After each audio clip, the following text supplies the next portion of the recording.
This is a video showing this week's weekly Witch Queen campaign on Master difficulty, getting solo flawless.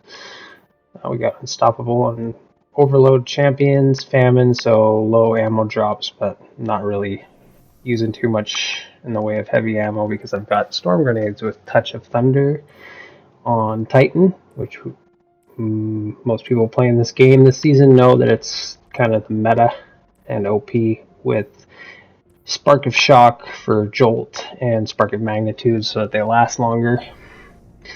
Also the Ionic Traces, Spark, I can't remember what it's called.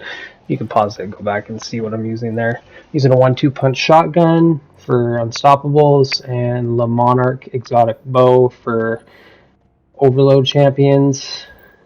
It's probably my favorite weapon this season. Now that they've added intrinsic overload to the bow. I've got a red herring rocket launcher with Adrenaline Junkie, with the intent that Grenade multi-kills will proc stacks of Adrenaline Junkie, and if I fire my rocket does extra damage. Or get a multi-kill with your rocket, and then your next rocket will have stacks of Adrenaline Junkie for additional damage. Let's see how much damage that actually does to the walker on the upcoming encounters. So for this encounter here, I like to fight off the adds from back here before moving up to those rocks, because as soon as you move about halfway between where I'm at right now and the rocks, the Shrieker will open up and it'll consistently spam you, and you're not going to be able to focus on the adds around you. It's just going to be a pain. So I take the adds out first, and then get the Shrieker to open up, take that out as fast as I can. The Monarch actually does pretty insane damage to it. Mind you, I'm pretty much at power on this Master Weekly mission. I'm just 3 under power, so I don't even have any red bar enemies anymore. And it's just kicking away at the wizard. And it's a light bearer wizard, which means that after it dies, its ghost will be sitting there, and if you don't go and finish the ghost, the wizard will respawn. You have to kill her again. You got like, I don't know, 5 seconds or something to kill it. As with most of the Witch Queen campaign missions, there's those moths that you'll see them on glowing acolytes. It kind of looks like they have an overshield, like a little blue bar, and they're glowing. And as soon as you shoot them, the moth will separate itself from the enemy, and it'll seek out a new ad to shield, or if there's no ad for it to shield, it'll go straight after you. And if you're already weak, low on health, it can just kill you. So you gotta watch out for the moths. Generally, I try and take them out as soon as I see them. See, that one pops up right there, but it's going to seek out another ad. Not too worried about that. This room here, this is probably my favorite encounter in the whole mission. It's just, music's awesome. There's 2 light bearer acolytes, which are super dangerous. They're not horrible to kill, but they're more dangerous than the champions. They can one-shot you. They have multiple different attacks that they can use on you. And once again, because they're light bearers, like the wizard, you have to go and finish their ghosts. So I stay back here, kill off as many adds as I can. Once I move up a little bit, then the 2 acolytes will spawn. See, there's 1 acolyte spawning right there. The other one's at the back right corner. So I'm gonna Thundercrash this one and take it out before it can even do anything. Now I've just got 1 light bearer acolyte to worry about and a bunch of adds.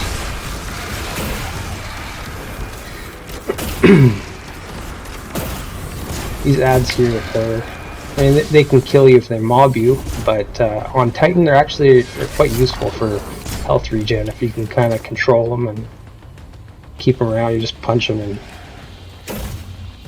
your health comes back. On Solar, you get your sunspots on Solar Victus. On Void, you get your overshield for punching them, and with I don't know if it's one of the aspects. I think it's one of the aspects on Titan, but if you punch and add, any melee kills will restore your health. So here you can see this accolade. He's activated his super, and you can tell because it's the same sound that you make when you activate your super. You'll hear their super go off. And that's your cue to watch out, get behind cover. Their super usually only lasts like, I don't know, 15 to 30 seconds or something like that. So you can always wait it out and then push him as soon as he's got his super down.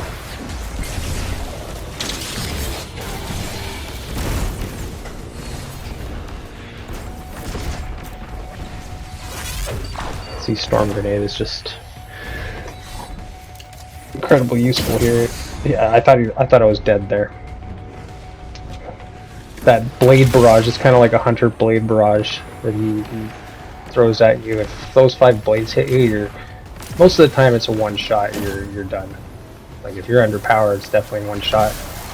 And I think it's pretty close to one shot me. Right there. I don't know if all 5 blades hit, but. So both acolytes are down. Then you get this huge wave of adds that spawn in the back. Shoulder strike in to blind enemies around and throw a Storm Grenade to take out the rest of them. Then an Unstoppable comes at you immediately after, and that's where the 1-2 punch shotgun comes in handy. Although it kind of takes a little bit of practice doing the 1-2 punch shoulder strike strat. You have to slide. You have to get your sprint activated. Then you slide, shoot, shoulder strike. But with being amplified on arc, yeah, I'm not sure how I feel about amplified. It's cool to be able to run fast, but whenever it activates, it kind of throws off your momentum. Like, you'll be sprinting and all of a sudden your timing is thrown off because you've just done like a huge sprint right when you're about to pull off like a 1-2 punch shot. So I missed quite a few shotgun 1-2 punch shots on some enemies in this one because of being amplified. So I kind of wish that I know they made it universal, like, so you can get amplified on all classes. But there's no real way to not have it up. Like, you don't have an option. Once you're amplified, if you're sprinting, it'll just put you into speed boost mode, and there's no way to turn it off other than to stop from. That's kind of it has its benefits, but a lot of times I find it kind of annoying. I guess we'll see.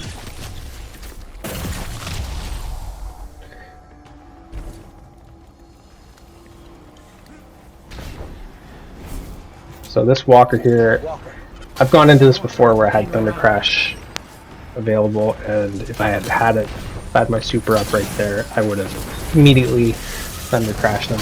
Now watch how much this rocket does. It did like 3 times as much damage as the previous rocket because I got a quad kill on those adds with the rocket and then shot for my second rocket on the walker. So Adrenaline Junkie, I think it was times 4 there. It did a lot of damage. That's the enhanced Adrenaline Junkie. I don't think it does any additional damage. It probably gives you like an extra second to get your rocket off.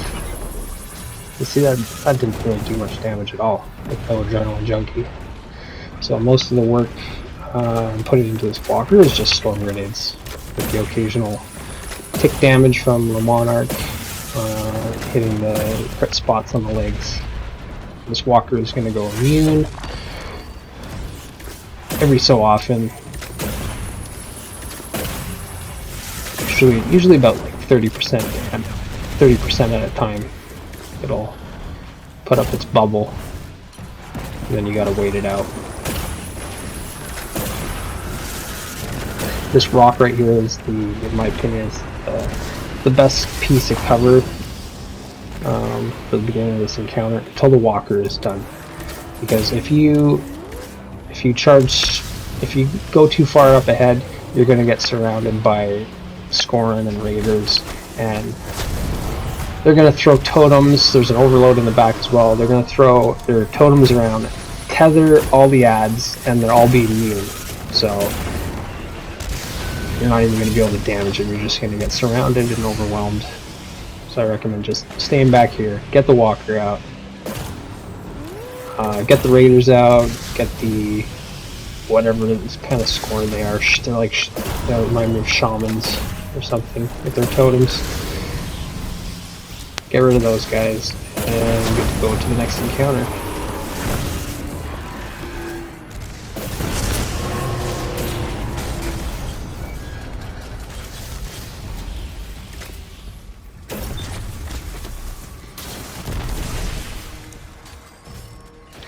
See, that was a quad kill right there, and for some reason it just said Adrenaline Junkie.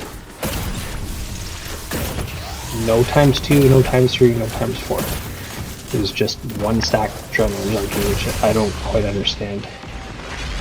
I don't know if there was some other damage going on there. But yeah, so these guys almost one-shot me as I was trying to take out the Overload, and I didn't want to see the Overload regen his health. I didn't want to see them throw totems around, so just use my super there. Got plenty of time to regen for the next encounter anyways. This room is probably the easier room of the mission. One champion in the back. There's some void shielded Scorn. I don't know if those are called Raiders. But the reason I'm not charging up into this room is because those void shielded Raiders will they can like 1 or 2 shot you with their void projectiles.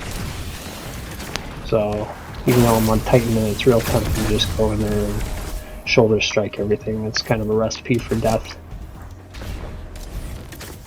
Not that death is the end of the world on these weekly missions. You can die and just restart from a checkpoint, but obviously the point of this video is to do this solo without any deaths. Just for the challenge, really, more than anything. And that comes in handy too when Grandmasters come around, and you don't want to be the person on your fire team that is dead throughout the match and wasting lives, because you only have a certain amount of lives on Grandmasters, and oftentimes your death results in other deaths. Somebody goes to res you, and he dies. You're not there to do damage, so you weaken the whole fire team every time you die, and you jeopardize their position and their health. So yeah, it's good practice to try and complete these missions in good time and taking minimal damage as possible while dealing as much damage as possible. It's something that I'm working on. Always trying to do better at. Actually, my first 3 videos on my channel were Titan, Warlock, and Hunter on the Ghosts Master solo flawless run. And I was doing them in close to 40 minutes. This run was a 27-minute run, so I've already, 25% faster than last season.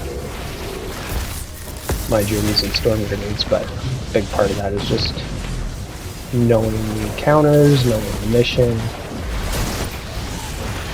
And actually, right here, I thought I was dead. I missed my 1-2 punch shoulder strike on the Unstoppable at first. I wanted to take him out immediately, but that didn't happen, and then I got overwhelmed by everything else and had to do a panic Thundercrash. But the reason I go left there is because if you stay in mid, all those enemies that are in the middle right there and at the back, they will swarm you, and you'll get swarmed from every direction if you stay mid.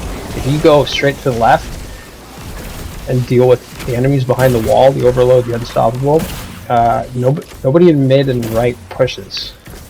So I've found that is the safest route. Get rid of the threatening unstoppable, you're the overload, you're good. Take the crystal out, then work your way to mid. And those Scorn Raiders at the top, there's two of them with the void shields. They've got those void projectiles that they can one or two shot you with. So minimize your angles of exposure to them, and you can avoid death a lot easier. You stay in mid or go right and open up those angles that the raiders can see you. It's pretty easy to suddenly just see your health diminish and get wiped out. Finally hit a 1-2 punch on the overload. Ironically, the overload and not the unstoppables. Yeah, so there's 3 crystals in this encounter. Like most of the encounters. Let's head down. Or the next 2 anyways. Take the 3 crystals out and kind of advance to the next phase. So this is kind of an introduction to, this is kind of what the boss room is like. You see that? It's a circular room. The boss is in the middle, floating, and you've got 3 rooms around the perimeter. They've got the green symbols. If the green symbol is there, it means you got to go in and take out the crystal. In order to take the crystal out, you have to take out the ads, find the room where the crystal is. There's going to be an overload champion. There's 1 overload champion per room. 3 rooms, 2 overloads. Final room is a void shielded kind of an ultra. So I tend to go left and just go in a clockwise rotation every time in this room and the last room. More for consistency and muscle memory. There's no real order to it. You can go whichever direction you want.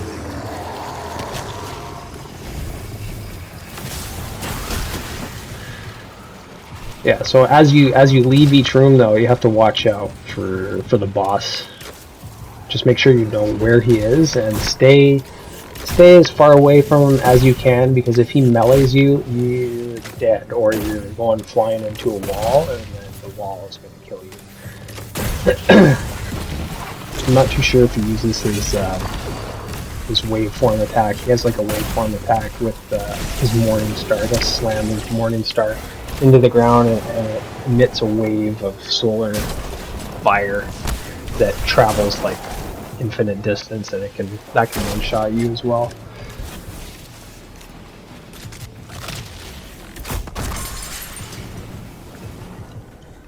So once these 3 rooms crystals are broken, then there's going to be a pool of ads that spawn up in the middle here. You can see the ads there's quite a few there right now, but there'll be even more after I clear this last room.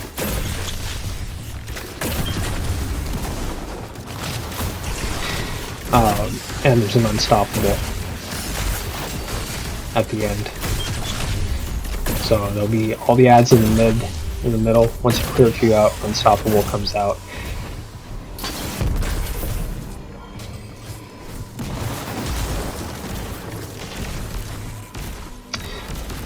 Although, with that said, so all 3 crystals are down. Now the boss is going to go immune, and he's going to go right into the middle where that green thing is over top of the hole bit, which goes down to the next encounter. Can't even see the boss right now, but he's right under the objective there. And there's a crystal above him, and normally you kill the ads, and then you can shoot the crystal, and then the boss goes immune, or the boss disappears. But what can also happen is you can prematurely break the crystal, and then the unstoppable either despawns or he doesn't spawn at all. So in that case, you saw there was no unstoppable, They're powerful. because I Organized. unintentionally broke the crystal when I Thundercrashed those ads. I just wanted to take care of the ads, but ended up breaking the crystal over the boss, and as a result, I never saw the Unstoppable. And I don't know if that's good or bad, because I'm not sure if I got platinum rewards or not. I got over 100k, I got my pinnacle.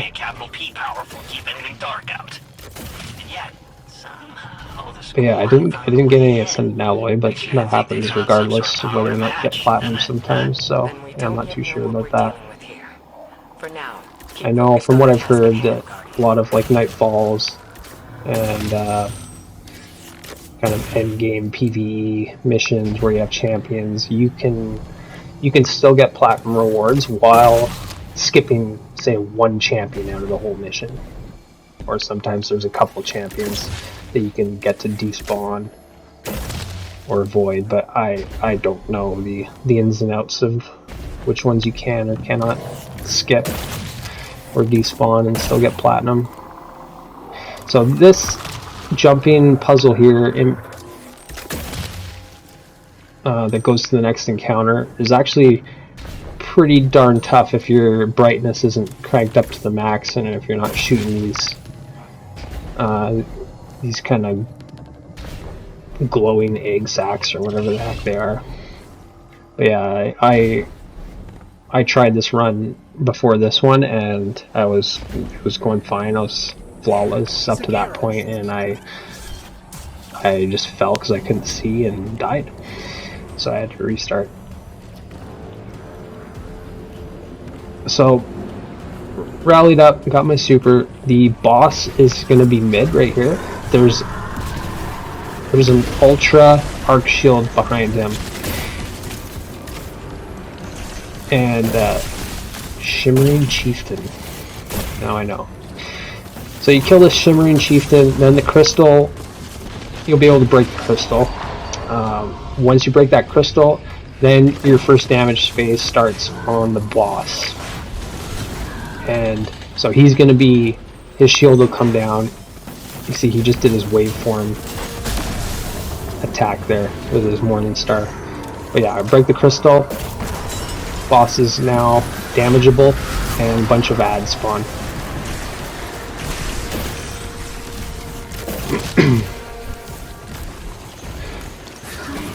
This is tricky. Watch. As soon as this Morning Star hits the ground, he's frozen and vulnerable for, I don't know, 5 seconds or so, where he just sits there like a sitting duck.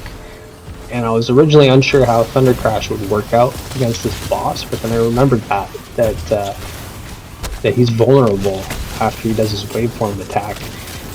So that's the time to Thundercrash him. I mean, you could even use like Sword, I guess, Lament or whatever, and get some damage in at that point. I considered using Lament and trying that, but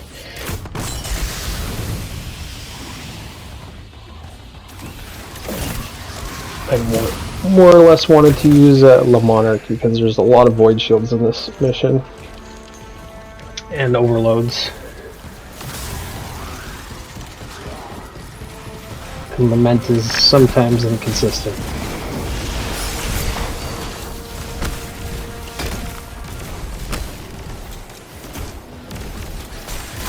But yeah, I didn't even use my rocket launcher all that much. It's mostly, I mean, storm grenades do most of the heavy lifting. If I was doing this on Hunter, if I was doing this on any other class, without the same powerful grenades and super, I probably would have gone with a different heavy or used my heavy a lot more. But don't forget, Famine is on for the modifier for the weekly mission, which means you don't get as much heavy ammo, or special ammo, I guess. So ability spam was really the best way to go for high damage. Last season, this mission was attrition instead of famine, which was, see, there he is. He's vulnerable right there. He just did his Morning Star slam. and I run because if he gets if he gets close to you there, fortunately there was a wall dividing us, but he would have meleeed me and killed me. There he is, vulnerable, Thundercrash. Now he's pretty much at a third of his health. He just needs like one more tick of damage and then he'll go immune, and I'll have to do all 3 doors again. Symbols will come up, champions will reappear, all the ads will be back. You gotta just do the same thing.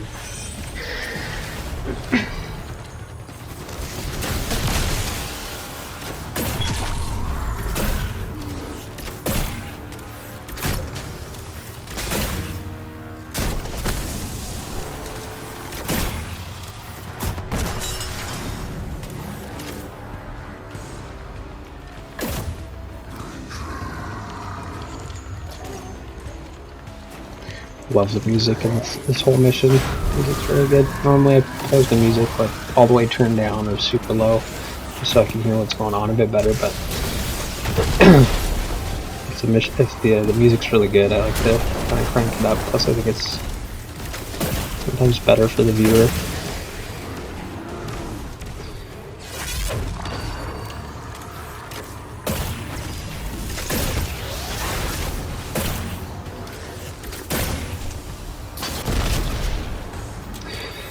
Speaking of viewer, I can definitely use some more, so if you like the video, this is my first commentary. Most of what I'm doing right now is solo content, trying to do solo flawless challenges, mainly just for myself, because, you know, once you're done with the seasonal activities and once you're at max level, what else are you gonna do? Might as well challenge yourself in some way. And for me, this was you know, I like these Witch Queen missions a lot. That's what got me into Destiny 2. I played Destiny 1 and then I didn't come back to the franchise until the Witch Queen came out.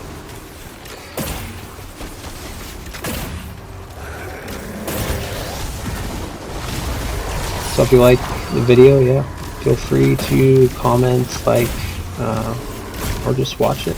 I'm happy either way.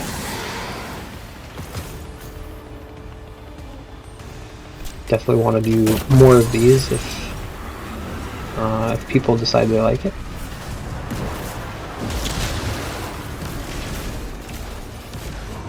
I'm by no means an expert on Destiny 2, but you can kind of watch my progression as I improve. And like I said, this run was already 25% faster than last season's 3 runs that I did. So here he is. He's about to be vulnerable. Thundercrash dead, and that's the mission done. That was no Barricade, but it felt just as powerful. What are we dealing with here? I wouldn't stick around to find out if I were you. Perhaps yeah, I didn't get him to send an alloy here, but you know, if you're gonna farm, send an alloys if you really need them. Just hop in a fire team on LFG if you can, and these missions go twice as fast. But I was pretty happy with it, so hope you enjoyed. Thanks, Anybody else bye. hear that? Sounded like Savathun. I'm not sure how we heard that voice from it, but I have a theory. Bring her back to me as soon as you can. And good work. All of you.